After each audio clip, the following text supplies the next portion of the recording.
And there they go.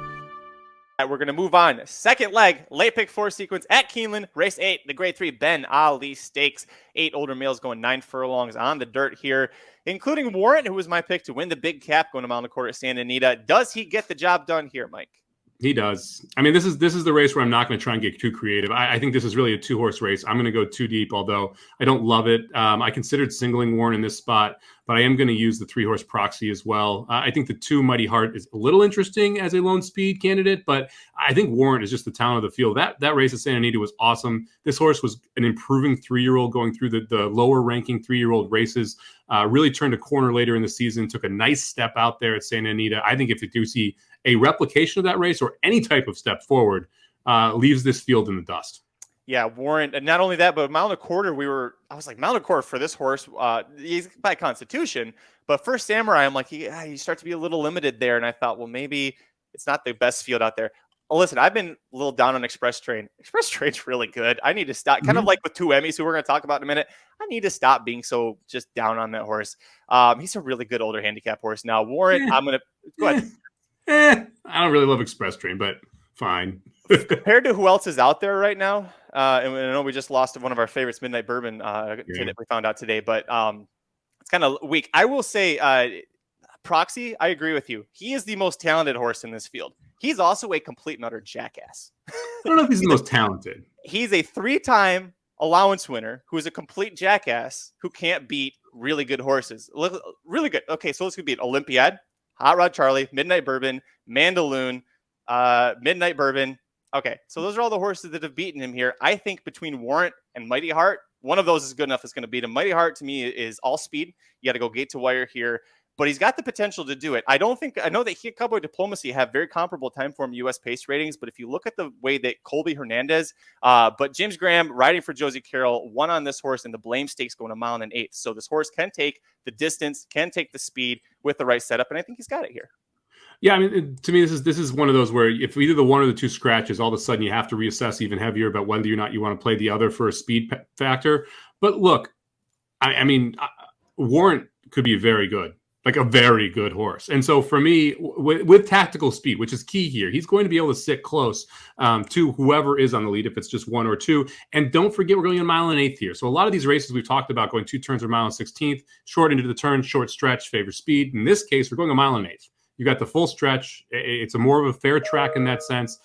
I think it's going to be tough for either the 5 or the 3 to lose this spot. But you look at Proxy's last race. I mean, pretty good start to the 4-year-old campaign. Wins an allowance. And comes back and loses to Olympiad, but only loses by 2 to Olympiad. I consider losing by 2 to Olympiad about the same as losing by a head to Express Train. Maybe better than losing by a head to Express Train, because I would take Olympiad over Express Train if they faced today. So for me, I think that the 3 has to be respected in this spot, because if that horse continues to improve and this third off the layoff for a 4-year-old, it's a logical spot for Proxy to continue to improve. And if so, watch out.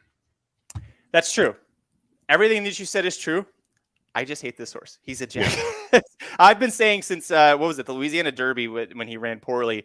And then after that, the rest of his 3-year-old year, I should say, wasn't quite the same. I was like, can you just snip him? He needs to be snipped, because at this point, I'm not kidding. He is a 3-time allowance winner. And if you don't win this race or get to the point where you watch him in the Ben Ali and go, oh, he's definitely going to win a greatest stakes next, they can fix some of the issues he's got up here.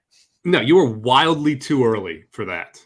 Like, this is Godolphin, who are looking for sires. So you're like, they've got 30 of them. They don't need freaking Proxy too. They could need Proxy. See, I think you are really disrespecting the shit out of Proxy here. Yes. I do.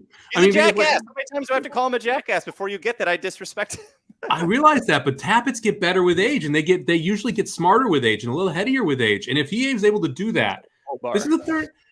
He could run a 108 buyer this year. Not even kidding. If you look at like the logical projections off of his 3-year-old numbers through a 4-year-old season, this could be a Breeders' Cup Classic contender. God, I can't believe I said that of a Proxy. This could be a Breeders' Cup Classic contender if he's able to continue to step forward.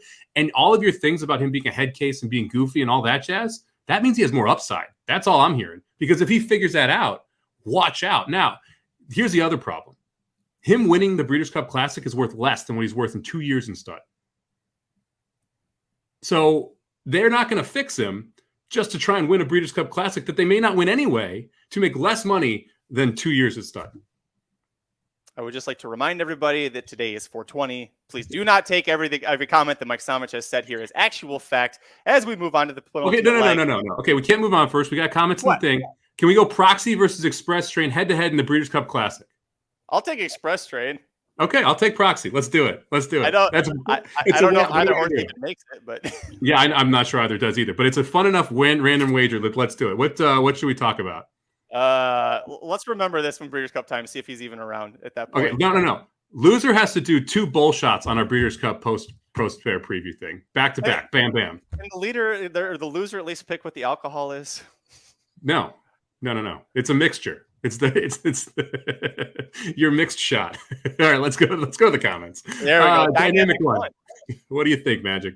Why would I have love for Dynamic One? Is my response to that. The Curlin was pretty good. Got a 97 buyer, going a mile and 1/8, which is the distance we're going today. 2 for 3 at the distance. I'm not a fan because I think that the New York crop was terrible last year. But if you think that 97 in the Curlin is real, then a step forward here fits. But I would rather get beat by Dynamic One than play him. He got so lucky that Miles D was going straight from a maiden special weight into the Curlin Stakes. If Miles D had one race against winners under his belt, he beats the shit out of that horse in the Curlin Stakes. Miles D is miles better than Dynamic One, especially at age 4. All right, let's get to the next one because I'm interested in the next one. Scalding? Yeah, let's go, Sean. I like it. Scalding was my other horse. He was my third horse if I used a third horse. It's a huge step forward. It is a massive step forward. But this is a Nyquist out of an a Maglia d'Oro, Uncle Demoro mare, a Maglia d'Oro mare, sold for 400,000. And this horse is kind of slowly taking step forward. Beat Dynamic One last time out, so there's a nice plus there. I also think this could be a horse that's going to sit tactically and get first run. So if I don't love the 2 inside horses from a speed perspective, Scalding will sit third. And if Scalding sits third and gets first run, then it's on Proxy and Warrant to get by. So if I was going to use someone, I think it's Scalding who possibly trips out here as my third horse. He's an interesting one, and I wish we had the. It just sucks we don't have the odds for it because he is intriguing. And I mean, this is the big test, right? But this is a great pick and pray horse. How about that? That's a good. Yes. You're going to get like 15, 20 to 1. He's not going to be used all that much, and if he takes a step forward, it is logical that this horse wins. He also beat Dynamic One by a bit. If he was a neck away from beating Dynamic One, I'd say no, but he beat him handily enough. So that's a good spot there. Jason says there's something wrong with one male talking about wanting another male to get snipped. That's just wrong. Listen, I'm realistic. I am realistic, if nothing else, about that. I mean, I'd consider it right now. I got a kid. We're good to go. Move along. This has been a presentation of RacingDudes.com, your destination for all things horse racing and sports betting. Whether you want free winners, expert insider picks, up-to-the-minute trackside weather reports, or podcasts and videos for bettors of all skill levels, never make another wager without visiting the Racing Dudes. First,